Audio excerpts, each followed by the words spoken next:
Nous sommes ici dans ce que nous appelons le Petit Bois. Pierre Rabhi, qui a visité tout notre terrain, qui en voyant ce romarin nous a dit « mais ça, vous avez de l'or ».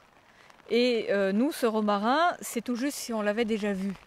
Nous, maintenant, on va chercher vraiment à mettre en valeur ce patrimoine naturel qu'on ignorait complètement.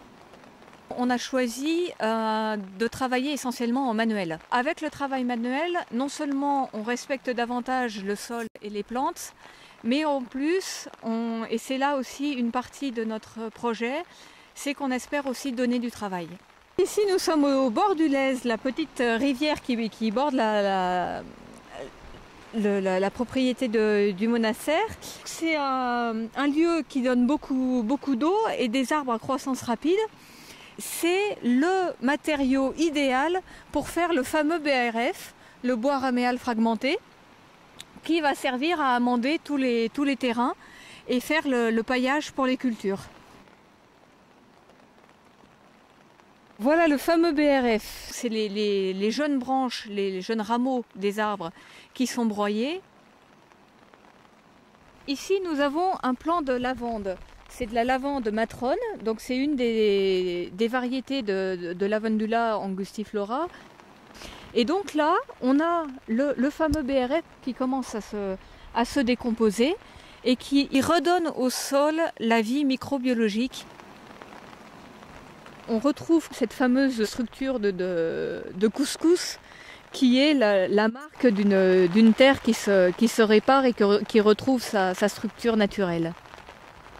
On n'apporte pas des produits pour nourrir la plante, mais on fertilise le sol et c'est lui qui nourrit la plante. Ici, avant, c'était des vignes, cultivées en conventionnel, avec produits chimiques et travail du sol. On avait une terre nue, très érodée. À chaque orage, on retrouvait, on avait des torrents de boue sur le chemin qui passe juste en dessous du monastère. Et depuis qu'on a fini de planter la parcelle, plus aucun torrent, les orages sont absorbés par le sol sans problème. Donc là, c'est de la sarriette, c'est une plante que j'aime beaucoup, qui a un parfum très fin, délicieux, qui se consomme en tisane, aussi en condiment dans les viandes et les poissons, c'est très bon. Et puis en huile essentielle, bien sûr. Donc là, l'huile essentielle a des vertus antibiotiques en particulier, antiseptiques aussi. Avec l'origan, c'est les deux grands antibiotiques en huile essentielle.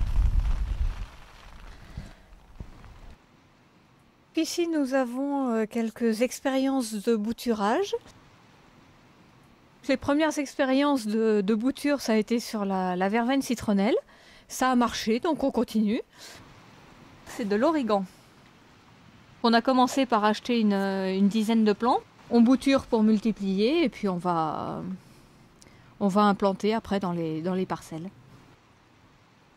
Du romarin du Petit Bois, le romarin terroir. Un plaisir tout particulier à voir une bouture qui fleurit. Voilà les produits que l'on reçoit de la culture des plantes. Les plantes séchées, qui ont séché dans les greniers du monastère. Les huiles essentielles et l'hydrolat.